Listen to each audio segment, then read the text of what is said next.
After learning how to solve linear equations in one variable, it's but natural to get confused when you hear the term solving simultaneous equations by the substitution method. It is a long name and it is a bit overwhelming, but what if I told you that you've already been doing it?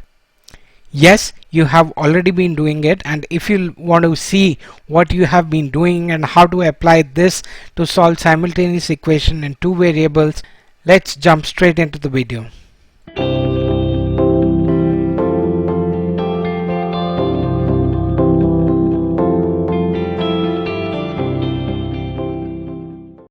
Hello people, my name is Vikas Sharma and I welcome you all on behalf of Exponent to Success. Exponent to Success is an initiative which helps you to add an exponent to your learning curve. This video is going to talk about solving simultaneous equations or a system of equations by the substitution method.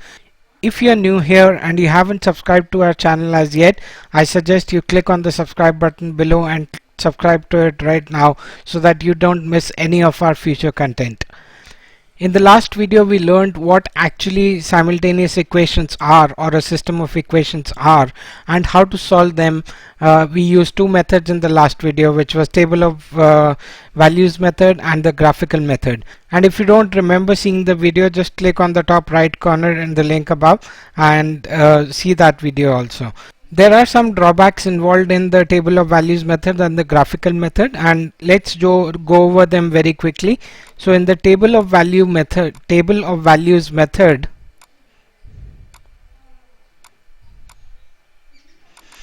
if you remember, we drew a table where we had x values and the y values, and we took values of x as -2, -1, 0, 1 and 2, and then solved what were the values for y.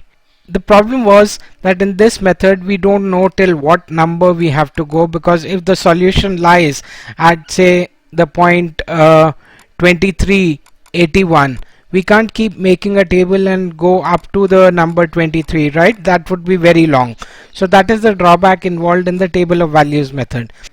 The second method that we learned was to solve simultaneous equations by the graphical method. That was a good method to learn, but there's one drawback involved in that too.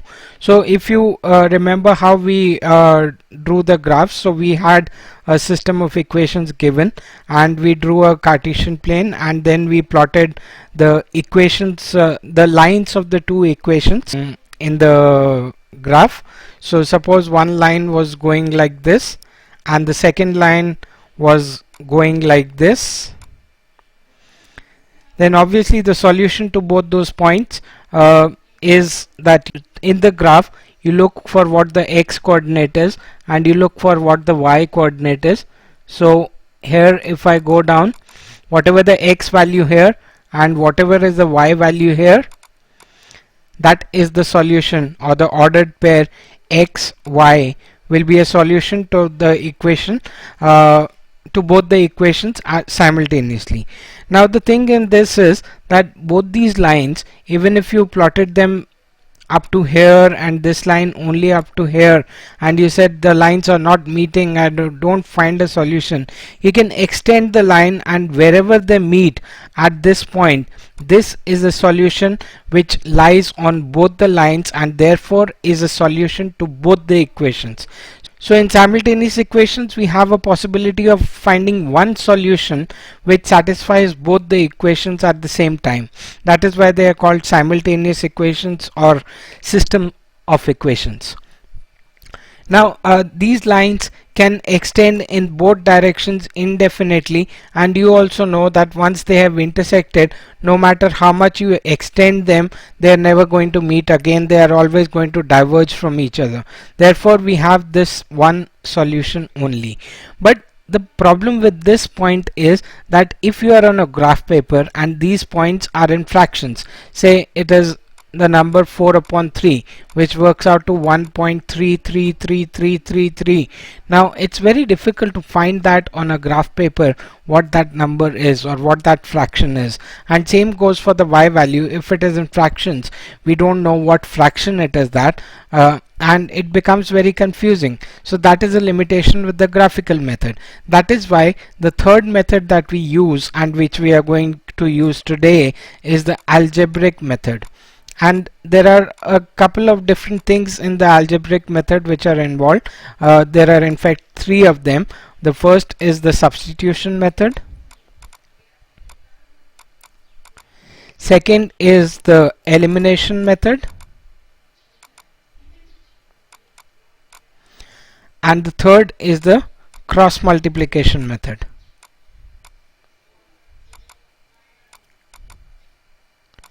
And don't worry, we'll go over each of these different methods in our subsequent videos, but in this video we'll be covering the substitution method of solving simultaneous equations. So now what did I tell you in the beginning of the video was that we have been already doing it, just that we don't know that we were doing the same thing. So it's not very difficult. So let's take an example that there's a father and there's a son, and their combined ages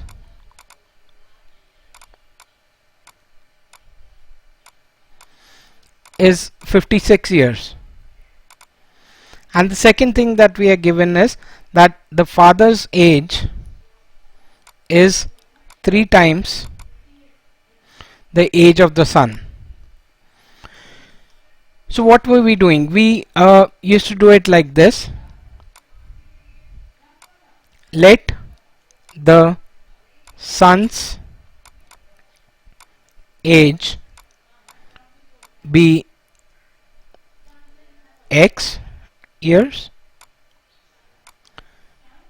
Therefore, the father's age is equal to 3x years, because the father's age is 3 times the age of the son. So the son's age you assume to be x and father's age to be 3x, and then you said that their combined ages was, that means 3x plus 3x is equal to 56. That means 4x is equal to 56. Or if I divide both sides of the equation by 4, I get the 4 and 4 here get cancelled, and I get a value of 14. So the solution was that x is equal to 14 years, or the son's age is 14 years, and the father's age, because he is 3 times, therefore he should be 42 years. Now let's do the same problem a little differently. So let the son's age be x years, the father's age is y years, and according to the question we have been given two things, that their combined ages, or x plus y, is equal to 56, and the second thing is that the father's age is 3 times the son's age, which means y is equal to 3 times x. So let's say that this is equation number 1 and this is equation number 2. Now if you see, we have got two variables here. We've got y also, and we've got x also. Here also we have got y and x, and we have to solve for both x and y. So what we'll do is we'll take the value of y in the second equation, this one, and plug it into the value of y in the first equation. So what we ultimately get is, I'm writing the first equation again, x plus, so instead of y now I will write this value, so I'll plug it in here.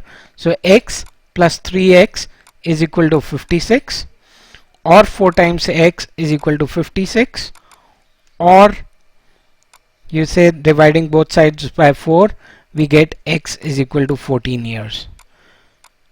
So as you see, we did exactly the same thing here, just that we took two different variables and found out the value of one variable in terms of the other variable, and then just solve the equation.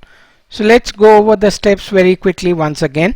So the steps involved in simultaneous equations, when you are solving the simultaneous equations by substitution method, the steps involved: number 1,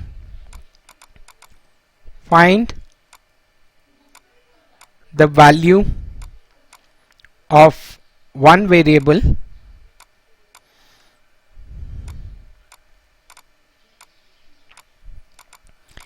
in terms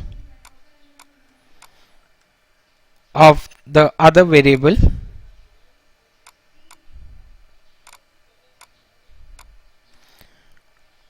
from any one equation.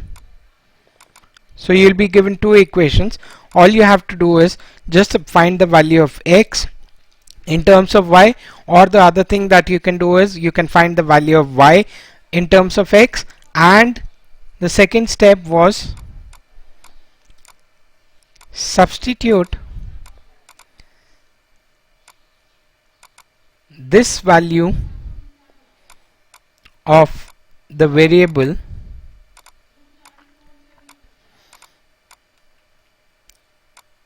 in the other equation. So now instead of y, when you put in a value in terms of x, so you have got two x terms there in the equation, and when you simplify it, you can obviously solve for x and find the value of x. So what you ultimately have is a linear equation in one variable which you know already how to solve. So the third step is solve for that variable, and just for clarity I'll write using linear equations in one variable. And now you have found the value of one variable only, so what you have to do is substitute this value into any of the two equations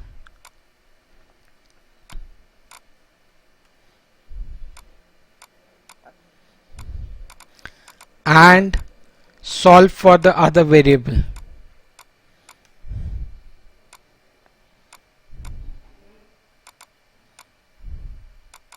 So that's how simple it is. And if we just take an example and learn how to do it.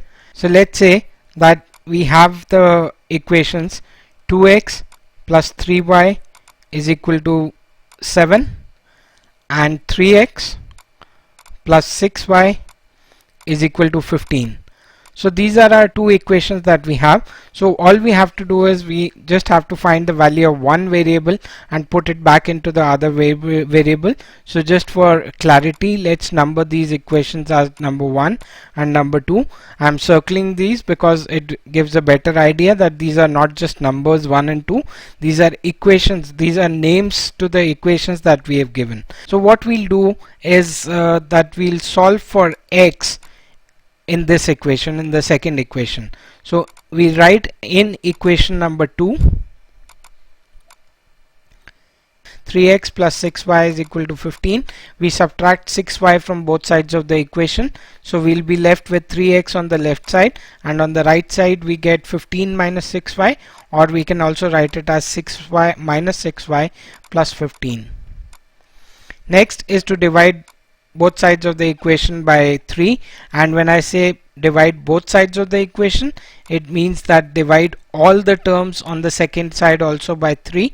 So I cancel 3 here, so I get x is equal to 3 goes into 6 2 times, so negative 2y plus 3 goes into 15 5 times, so plus 5. So that's the value of x that we have found out, and let's call that equation number 3. The next step that we remember was that we put this value of x into the equation that we have not used as yet, and that was equation number 1. So we say substituting the value of x from equation number 3 into equation number 1, we get, so we are going to rewrite the equation now. So instead of x, now we have got an x here, so instead of x we are going to substitute the value that we have just found, and that value was negative 2y plus 5. So instead of x I'm going to write negative 2y plus 5, and rest of the equation is plus 3y is equal to 7. That I'll write as it is, plus 3y is equal to 7. Then applying the distributive property, I multiply this 2 to both the terms inside the parenthesis. So 2 times negative 2 is negative 4y, plus 2 times 5 is 10, plus 3y is equal to 7. And we combine the like terms together, so minus 4y plus 3y becomes minus y, plus 10 is equal to 7. I want to get find the value of y, so I subtract 10 from both sides of the equation, so I get minus y is equal to 7 minus 10, or which is equal to minus 3, and then I divide both sides of the equation by minus 1 to get the value of y and not minus y. So minus and minus gets cancelled, so I get y is equal to, and here also the minus and minus will become plus, so y is equal to 3. Now we found the value of y. Now what we can do, we can put this value of y and put it into equation number 1 or into equation number 2, whatever way we want to do it. So okay, let's put it in equation number 2, and what we let's see what we get. So I'm going to just erase this because we don't need it now.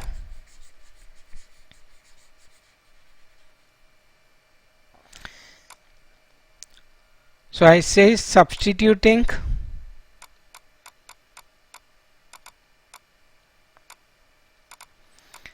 this value of y in equation 2,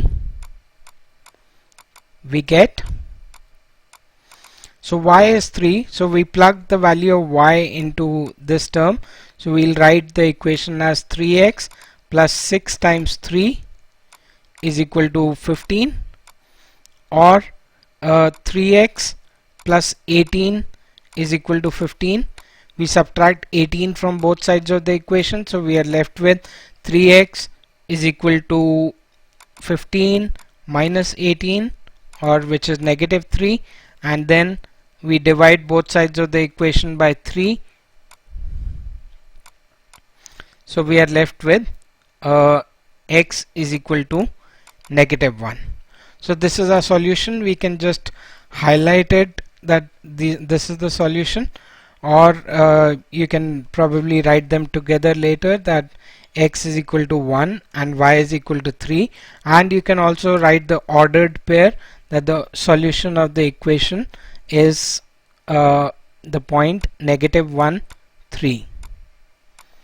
Now let's see if this is really true. Let's substitute these values of x and y back into the equation and see whether it solves the equation or not.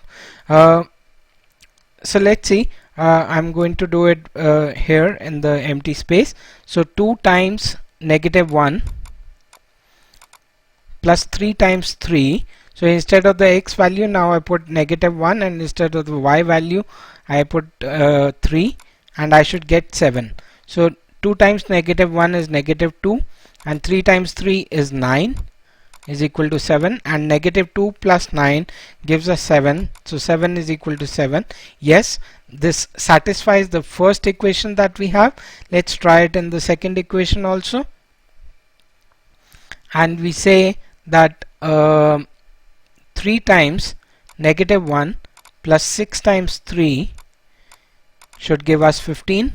So 3 times negative 1 is negative 3, and 6 times 3 is 18. That should give us 15, and negative 3 plus 18 is of course 15. So 15 is equal to 15, which is true, and therefore it satisfies the second equation also. So that's what we do. We try and solve, we find the value of one variable in terms of the other variable, substitute it back into the other equation that we have, solve for the for one of the variables that we have, since it's a linear equation in one variable, find that value and put it back into any of the equations to find the value of the other variable, and then just check if our answer is correct. That's how simple it is. And let's move on to the next thing that we have. Let's take one more example. So the next example that we have is our two equations, minus 4x plus 2y is equal to 8 and 2x minus y is equal to negative 4. So I give the names to the equation. Let this be equation number 1, let this be equation number 2. Now we see that it is easier to find the value of y in the second equation than in the first equation. So what we do is we just add y to both sides of the equation. So we are left with 2x is equal to y minus 4, and I'm swapping sides, bringing this to the other side. So y minus 4 is equal to 2x, and therefore adding 4 to both sides of the equation, I'm left with y is equal to 2x plus 4. So that is the value of y. Let's call this equation number 3, and putting the value of y from equation number 3 into equation number 1, we get negative 4x plus 2 times y. So instead of y, I will write what value I have. So the value of y here is 2x plus 4. So I'll just substitute that value into this equation. So we get 2x plus 4 over here, and that should give me 8. So now we'll apply the distributive property, multiply this by this and then this by this. So I get negative 4x plus 2 times 2x is 4x, and plus 2 times 4 is 8. So that should give me equal to 8. Now I subtract, combine the like terms. So I've got negative 4x and positive 4x, so they get cancelled out. So that becomes 0, and I'm left with 8 is equal to 8. So that, wait a minute, there was no x here. We were trying to find the value of x, and the x has just disappeared, because when we added the equation, we got just two numbers on the same side. 8 is equal to 8. Now that doesn't tell me anything about it. So how do I do it? Well, don't worry about it, because this 8 is equal to 8 means nothing, but it only means that this equation has an infinite set of solutions.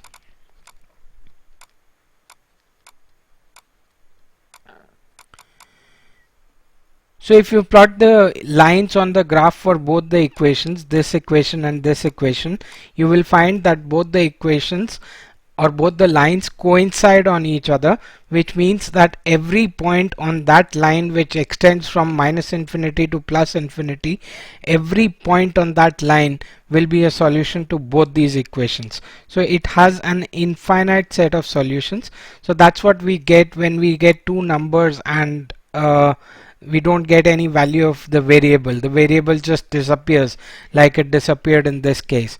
So when 8 is equal to 8, if this is true, then that means we have an infinite set of solutions. Now let's go move on to the last example that we have. So these are the two equations that I have. 3x minus 6y is equal to negative 15, and negative x plus 2y gives us 4. So let's name these equations again. Let this be equation number 1, this be equation number 2.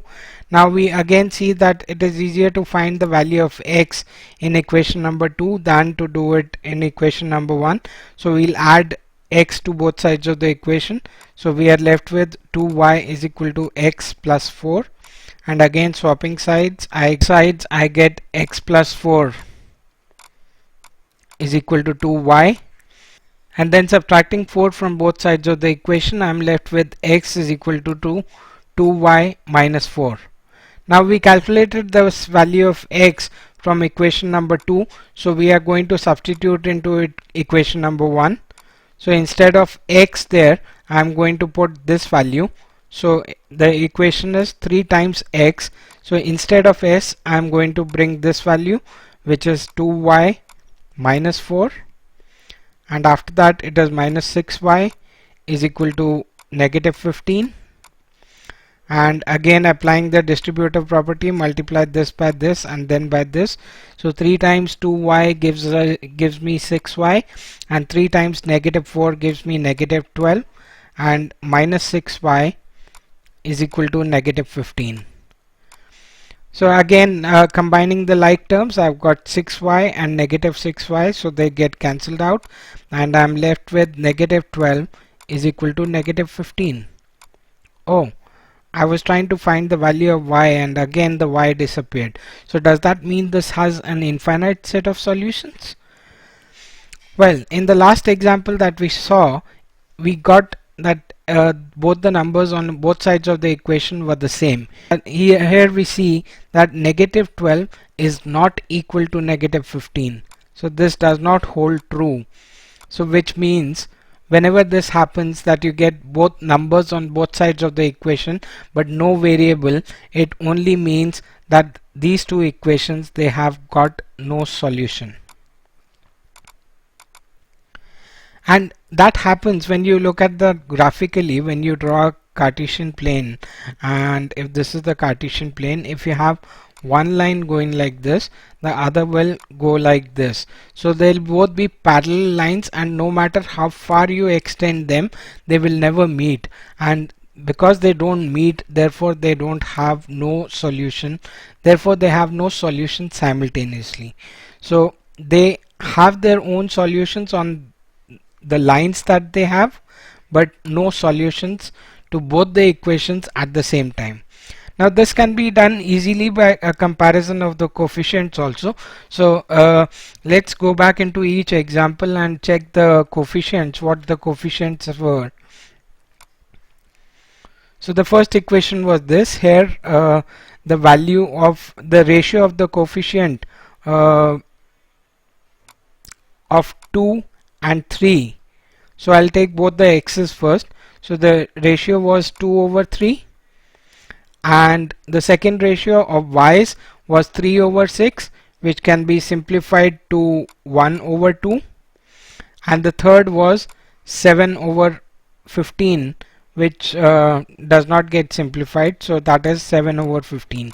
Now we see that all these three ratios that we have, they are not equal to each other, and whenever the ratios are not the same, we have only one solution which satisfies both the equations simultaneously. In the second equation that we saw here, 8 was is equal to 8. Now if we look at the coefficients of x were negative 4 over 2, the coefficients of y were 2 over negative 1, and the coefficients of the constant terms was 8 over negative 4. So when I simplify that, this becomes 2. So I've got negative 2 here. 2 over negative 1 is again negative 2, and 8 over 4, so 4 goes into 8 two times, and the negative comes on top, so that's again negative 2. Whenever the ratios of the coefficients are the same, we have an infinite set of solutions. So, and in the third equation that we saw, the ratio of the coefficients of x were 3 over negative 1, the coefficients of y were negative 6 over 2, and the coefficients of the constant terms, or the constant terms alone, is negative 15 by 4. So here this can get simplified to negative 3. This can again be simplified to negative 3, and here this cannot be simplified further. This remains negative 15 by 4. So here we see that these two ratios are the same, but it is not equal to the third ratio that we have. And whenever that happens, that we have two ratios the same but the third is not equal, that means we have no solution for that. So that's how we solve equations by the substitution method. I hope you got something out of this video, you learned something important. And if you did, do not forget to share the video with your friends so that they also learn something new out of it. And if you haven't subscribed to the channel till now, do it right now by clicking on the subscribe button here. Share the video, like the video, share it with your friends, and you can watch these videos next, which are given on the left side, and have a great time. Take care. God bless.